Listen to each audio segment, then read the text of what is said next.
তো হ্যালো বন্ধুরা, তোমরা হয়তো এই মানুষটির ছবি বা ভিডিও এখন সোশ্যাল মিডিয়াতে খুব ঘোরাঘুরি করতে দেখতে পাচ্ছ এবং ক্যাপশনেতে লেখা আছে যে মারবেই যদি তাহলে খাওয়ানোর কি দরকার ছিল।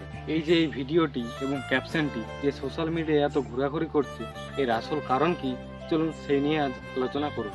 আপনারা যেই ছেলেটিকে দেখতে পাচ্ছেন ভিডিওতে, তিনি হলেন একজন বাংলাদেশের নাগরিক। আপনারা হয়তো ভাবছেন যে ছেলেটিকে খাওয়াচ্ছে তাতে কি হয়েছে, এর পেছনেই লুকিয়ে রয়েছে আসল রহস্য।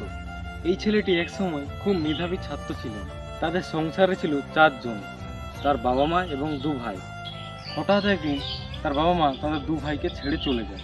কিছু সময় পর তার দাদাও তাকে একলা করে দিয়ে এ দুনিয়া ছেড়ে চলে যায়।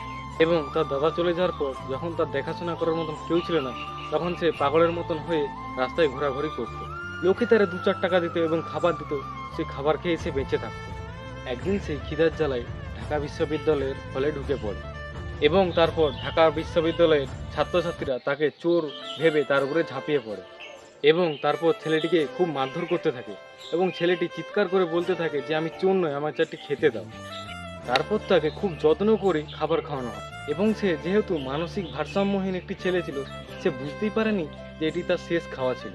খাবার খাওয়ানোর পর তাকে নৃশংসভাবে হত্যা করা হয়। যদি হত্যা করার ইচ্ছা ছিল তাহলে এরকম আয়োজন করে যত্ন করে খাওয়ানোর কি দরকার ছিল? আমরা কোন সমাজে বসবাস করছি যেখানে একটা মানুষকে যত্ন করে খাওয়ানোর পর হত্যা করা হচ্ছে?